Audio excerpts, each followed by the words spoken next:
Alright. Hey guys, this is Zero Budget Geek and I'm at DexCon 2015 and right now I'm hanging out with the guys from Angry Duck Games and you may know them as the makers of Student Bodies, right? Yep. And today we are talking about Petri Wars, which looks freaking awesome already. I gotta just tell you that right now. This just looks really sick. So for those that don't know, and like me, what's this game? What is this about?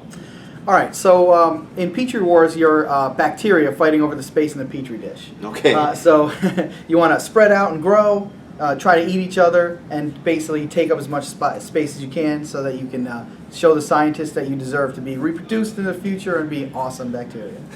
That's awesome. So I can't wait to learn to play this game. So we're going to go ahead and cut to overhead view and go into the rules. Cool.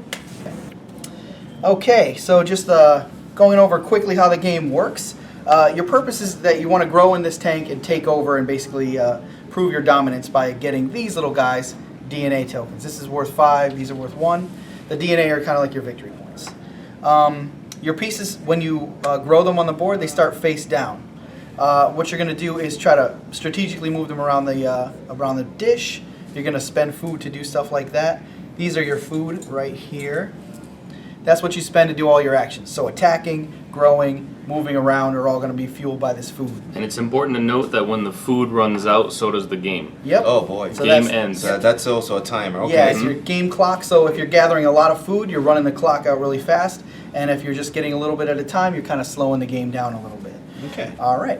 You're going to start in one area. Like for a 3-player game, you're going to start in these 3 corners. 4 players will be a little different.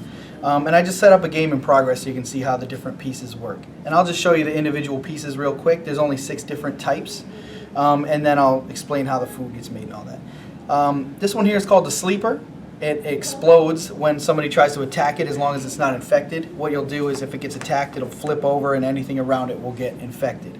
Also, another thing to note is that once a cell flips over, that's it. It has blown its, well, it has done its job, and it will stay a cell, but it no longer has that ability. Right, so it'll be able to It's a team up on the other one-time ones like ability. this one's about to do here, but it won't be able to use the special ability. This one's already Oh, used, okay. So they're essentially kind of one shot. Their effects are one shot. Yeah, their effects are one shots, but they still do They everything still else, take up the occupy the space, space yeah. and all that. This one here is called the Brute. What the Brute does is it adds to your attack power. So, you know, when you're attacking another cell, it depends on how many guys are attacking it. So in this case, you got 3 cells attacking 1 if I was to, you know, spend my food and attack that guy. Okay. So, and then 3 versus 1 would destroy it. You just take it off and you take it as a trophy for yourself.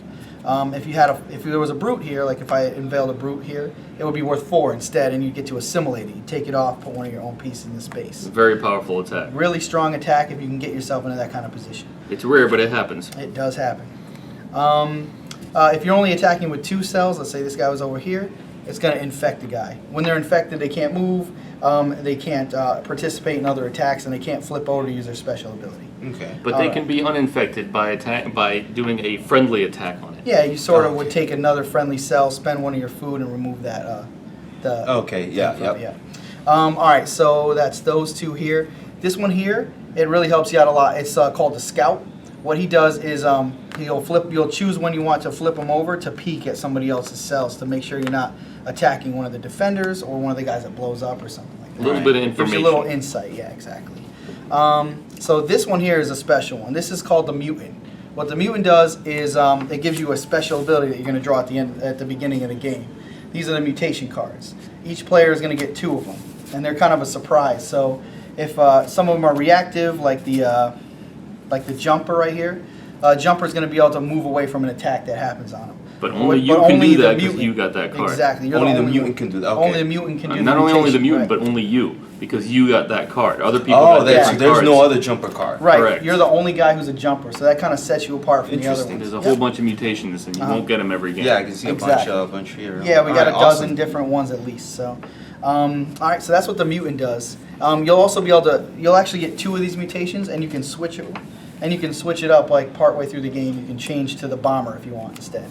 And he's Okay. more proactive. You can send him in and just blow him up and mess everybody up around him. So. Right. Now, if you switch, can you never switch back? or- Exactly. Once you Okay. switch, this one's gone. You've kind of okay. you've evolved a little bit further. and Right, come back. right. So then let's go through the other ones. I was talking about the shield before. This guy right here is a protector. He really just protects himself. When he's attacked, he just negates the attack when he flips over. Oh, okay. I mean, you can always attack him again if you have enough food, but that's what he does. And the last one here is the genius. So you have this, we call him the genius because he's the guy who has all the DNA. You're going to get 2 extra bonus points at the end of the game for each one of these geniuses you still have on the board. But they don't do anything extra during the game. Right. During the game, okay, they're kind of alright. hiding and hoping nobody can find them because they're smart. You know, they don't want to unveil their secrets. So the genius is going to, you know, you place them wherever you want. So the really interesting part about the game, one of the game mechanics, is that you're going to have a push and pull between gathering your DNA and getting food. Food is what's going to fuel all your actions, and the DNA is what's going to be your victory at the end of the game. Right. The way you determine that is like, so let's say in the start of the game, you're going to start with 1 cell. You're going to start with 4 food, and you're going to want to spend that food to do different things. One of the most important things is the mitosis, or actually, we're going to call it binary fission because that's more, you know, scientific. Right. But you can spend 2 to grow a brand new cell, and you'll place it face down next to an existing cell. Okay. Like that. So that's how you're going to grow throughout the board. You're going to spread out by spending food, and you can get 2 movement points out of that. You can spread them out. Mm-hmm. The advantage of that is that every individual organism that you have, which means like any group of cells, so for instance, this is an organism, this group, and that group will get you a food at the end of your turn. Alrighty. So if you spread out a bunch of guys, you'll get, you know, this would give you 4 food. Way more food. Way more food, right. Per turn. But they're separate organisms, Right. and They're separate. So kind of separate. They're a little bit weaker. they're a little weaker because these guys can swoop in and kill them easier. Right. I mean, it doesn't matter if you're in a group like this; these guys would still be able to attack the 1 cell at a time. But it's good to have them near each other because then, if next turn, if you want to retaliate, it's a lot easier. It's a lot easier. Yep. Okay. So the way it works is at the end of every turn, you collect 2 things. You collect food, but you also collect DNA, which is our victory point, Right. and you collect DNA by having larger organisms. Right. So when you have a right. larger organism, yes, you're collecting less food, but you're collecting DNA, which is how Right. you win the Interesting, game. interesting. Yeah, so you got 3 guys, and then you get a DNA for that. So how does a typical turn for player flow?